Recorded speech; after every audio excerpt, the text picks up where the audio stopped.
The right resume can open many doors. With these lines, I welcome you all in my channel.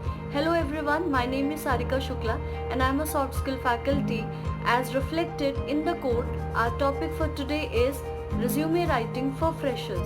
So अभी इस topic पे आगे बढ़ने से पहले question arises here, what is a resume? यानी कि resume है क्या?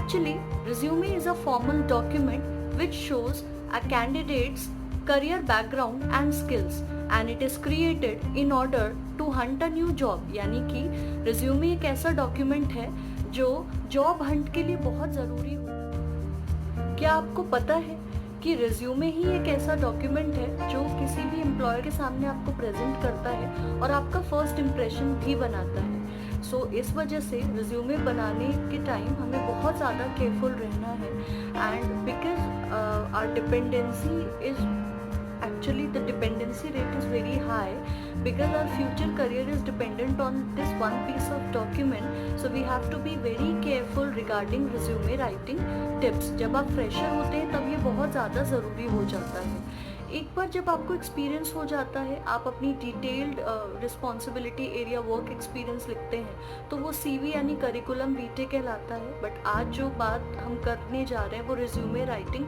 फॉर फ्रेशर्स की कर रहे हैं। So let's start with the tips. Now I would like to start with the alignment first. जब भी आप रिज्यूमे बनाना स्टार्ट करते हैं तो अलाइनमेंट सबसे पहली बात आती है, यानी लेफ्ट अलाइनमेंट से शुरू करेंगे। सो जब आप रिज्यूमे बनाना शुरू करते हैं तो लेफ्ट अलाइनमेंट में आप हेडर पहले लिखते हैं। हेडर में अब what is a header? Header में क्या चीज़ें आती हैं? सबसे पहले आपका नाम, then address and after that your email ID. Now be very cautious, जब भी आप एड्रेस लिख रहे हैं तो करंट एड्रेस होगा और ईमेल आईडी में smart boy, cute angel, daddies angel जैसे कैजुअल ईमेल आईडीज बिल्कुल ना लिखें, क्योंकि जब भी रिज्यूमे की स्क्रीनिंग होगी तो इनका बहुत गलत इंप्रेशन पड़ता है। देन राइट हैंड साइड पे आप अपनी फोटोग्राफ स्टिक करते हैं और वो भी पासपोर्ट साइज फॉर्मल फोटोग्राफ, और उसकी जो हार्ड कॉपी ही आप यूज़ करिए। उसमें आप स्कैन्ड कॉपी या फिर आप उसका प्रिंट बिल्कुल यूज़ ना करें। You are suppose to use hard copy of it. And Facebook या इंस्टाग्राम की फ़ोटोज़ तो बिल्कुल यूज़ ना करें। मेरे कई ऐसे स्टूडेंट्स हैं जो कि फ्रेशर थे जिन्होंने इस तरीके की फ़ोटोज़ यूज़ की और उनका स्क्रीनिंग में ही रिज्यूमे रिजेक्ट हो गया। So be very careful in this part. अब जब आप हेडर फॉर्म कर लेते हैं देन रिज्यूमे स्ट्रक्चर की बात आती है। करियर ऑब्जेक्टिव सबसे पहली हेडिंग होती है, सो उसे शॉर्ट ही रखें और देखिए आई वांट टू ना लिखें। सीकिंग अ पोजीशन आप लिख सकते हैं। Our next heading is academic qualification. Academic qualification में आप academic credentials mention करते हैं और ये जो पार्ट होता है इसको आप 4 सेक्शंस में डिवाइड करते हैं। फर्स्ट पार्ट में आप कोर्स मेंशन करते हैं, सेकंड में name of institution, third board और university and fourth is percentage. For example आप बीटेक CS के स्टूडेंट हैं एक्सेस कॉलेज में और आपका एग्रीगेट परसेंट है 70, राइट। सो अभी जब आप रिज्यूमे में मेंशन करेंगे सो कोर्स के under B Tech CS, name of institution Access Institute of Technology and Management, and then board university में it is affiliated to AKTU, तो AKTU मेंशन करेंगे और परसेंटेज में आपके 70%। डू रिमेंबर कि आपके एकेडमिक क्वालिफिकेशन डिक्रीजिंग ऑर्डर में हो, यानी सबसे पहले आप ग्रेजुएशन मेंशन करेंगे, then 12th and 10th, increasing order में मेंशन नहीं करते।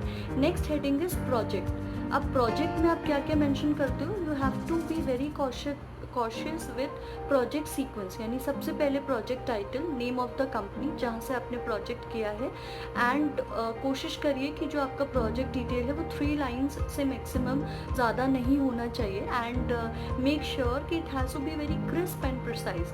मैं बार बार प्रिसाइज इसलिए बोल रही हूँ, दैट मीन्स आपको बहुत शॉर्ट में और टू द पॉइंट चीज़ें इन्फॉर्मेशन जो है आपके रिज्यूमे में मेंशन करनी है।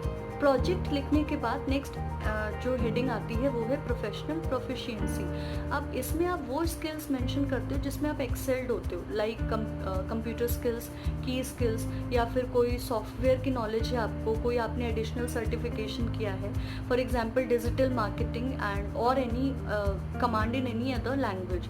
सो ये चीज़ें आप प्रोफेशनल प्रोफिशिएंसी में मेंशन करते हैं। नेक्स्ट हेडिंग आती है अचीवमेंट की। अब अचीवमेंट में आप एक्स्ट्रा करिकुलर चीज़ें भी मेंशन करते हो। It can be related to your hobby as well, यानी स्पोर्ट्स से भी हो सकता है, ट्रैवलिंग से भी हो सकता है। मान लीजिए आप स्टेट लेवल के चैंपियन हैं किसी स्पोर्ट्स में, so that you can mention. Achievement के बाद नेक्स्ट हेडिंग आती है पर्सनल स्किल्स की, यानी कि पर्सनालिटी ट्रेड्स की। यहाँ पर आप मेंशन करते हैं like you have good listening skills, good leadership skills या कस्टमर रिलेशनशिप स्किल्स हैं। सो ये चीज़ें आप पर्सनालिटी ट्रेड्स के अंदर मेंशन करते हैं। And then personal details, see gone are the days when we used to mention so many details। अभी बहुत ज़्यादा स्पेसिफिक डिटेल्स मेंशन करते हैं, लाइक डेट ऑफ बर्थ, जो लैंग्वेजेस आपको आती हैं like Hindi, English, German.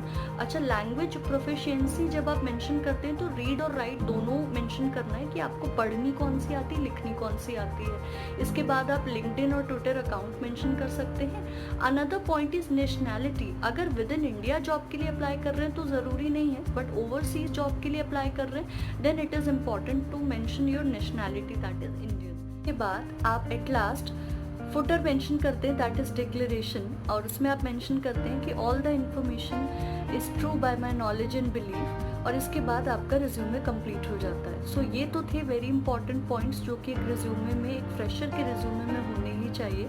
I hope आपको क्लियर हो गया होगा। So restructure your resume, draft a perfect resume and keep learning.